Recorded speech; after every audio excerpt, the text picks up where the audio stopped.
আসসালামু আলাইকুম। কি অবস্থা সবার? আশা করছি সবাই অনেক ভালো আছেন। আজকের এই ভিডিওতে আমি আসলে আলোচনা করব যে ShareIt-এর মতো অ্যাপ ব্যবহার না করে আপনারা কিভাবে তার চেয়ে দ্রুতগামীতে দ্রুত গতির সাথে কিভাবে ফাইল ট্রান্সফার করতে পারবেন এক ফোন থেকে আরেক ফোনে কোনো প্রকার ডাটা চার্জ ছাড়াই। আপনাদের সাথে আরেকটা বিষয় শেয়ার করি, সেটা হচ্ছে আপনারা যখন ShareIt নামক যে থার্ড পার্টি অ্যাপটা রয়েছে সেই অ্যাপটা ব্যবহার করে আপনারা যখন ফাইল ট্রান্সফার, ফটোস, ভিডিও বা এগুলো ট্রান্সফার করেন তখন আপনারা লক্ষ্য করলে দেখবেন যে সেই ShareIt-এর মধ্যে প্রচুর পরিমাণে অনাকাঙ্ক্ষিত অ্যাড আমরা না চাইতেই চলে আসে আমাদের চোখের সামনে, যেটা আমরা দেখতে কখনোই প্রস্তুত থাকি না।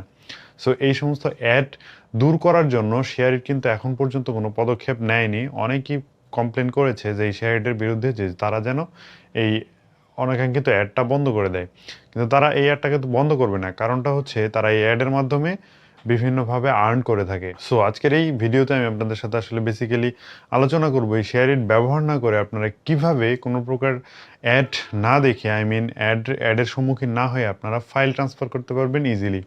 সো এরকম একটা অ্যাপ্লিকেশন গুগলের তরফ থেকে আমাদের জন্য প্রোভাইড করা হয়েছে।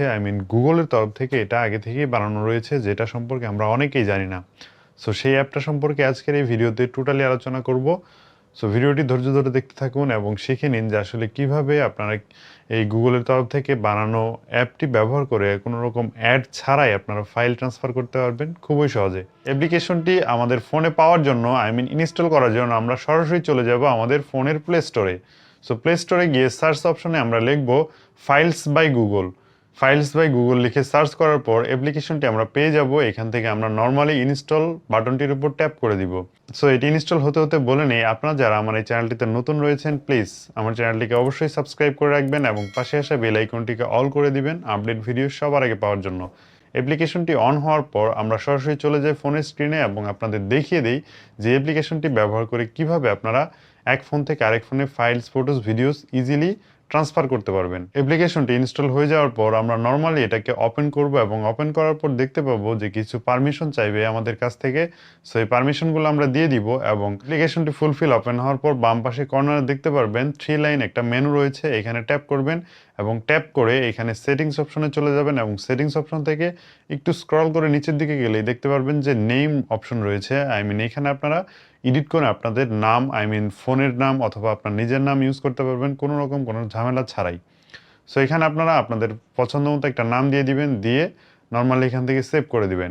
এখান থেকে আপনাদের নামটা সেভ করা হয়ে গেলে নর্মালি এখান থেকে মেইন ইন্টারফেসে চলে আসবেন এবং এখান থেকে আমি আসলে দেখাতে যাচ্ছি কিভাবে আপনারা সহজেই ফাইল ট্রান্সফার করতে পারবেন। সো এখানে দেখতে পারবেন ডান পাশে কোণার দিকে শেয়ার নামে একটা অপশন রয়েছে, এই শেয়ারে চাপ দিবেন এবং চাপ দেওয়ার পরে দুইটা অপশন এনেবল হয়ে যাবে, একটা হচ্ছে সেন্ড এবং একটা রিসিভ। আমি যদি আমার এই ফোন থেকে কাউকে কোনো ফাইলস বা ফটোস, ভিডিওস শেয়ার করতে চাই তাহলে সেন্ড অপশন সিলেক্ট করব এবং আমি যদি কোনো ফোন থেকে কোনো ফটোস, ভিডিওস, ফাইলস আনতে চাই রিসিভ করতে চাই তাহলে অবশ্যই এখান থেকে রিসিভে ট্যাপ করে দিব, নর্মালি ShareIt-এর মতোই।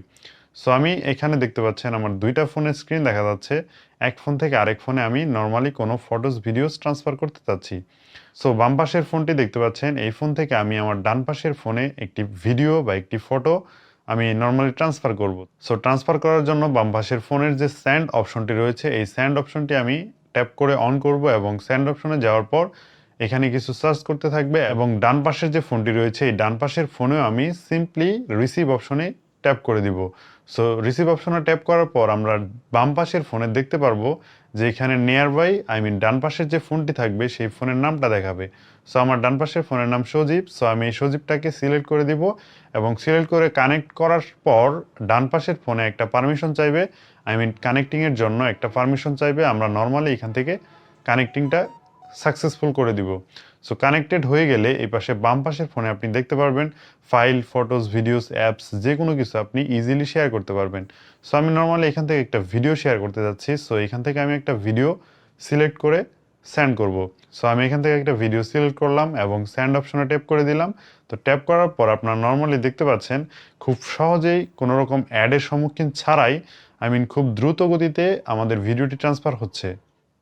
এখানে আপনারা যদি লক্ষ্য করেন, আমি যদি নর্মালি আমার ফোনের ShareIt অ্যাপ্লিকেশনটিতে ঢুকি, সো ShareIt অ্যাপ্লিকেশনে ঢোকার সাথে সাথে দেখতে পারবেন বড় বড় আকারের অনেক রকমের অ্যাড চলে আসছে। সো এই অ্যাডগুলো আমি ক্রস করার পরেও দেখতে পাবো যে ShareIt-এর হোম স্ক্রিনে নিচের দিকে যদি স্ক্রল করতে থাকেন তাহলে দেখতে পারবেন ইউটিউবের মতো নানান ধরনের ভিডিও, নানান ধরনের শর্টস, অনাকাঙ্ক্ষিত অনেক ধরনের অ্যাডস চলে আসে যেগুলো আমরা দেখতে প্রস্তুত থাকি না। সো এই সমস্ত ঝামেলা অ্যাডের কথা চিন্তা করলে অনেকাংশে বেস্ট একটা অ্যাপ্লিকেশন, বেস্ট একটা চয়েস হচ্ছে ফাইলস বাই গুগল অ্যাপ্লিকেশন। এই অ্যাপ্লিকেশনটি ব্যবহার করে আপনারা নর্মালি দেখতেই পারলেন যে কিভাবে ইজি ওয়েতে ফাইলস, ফটোস, ভিডিওস ট্রান্সফার করা যায়।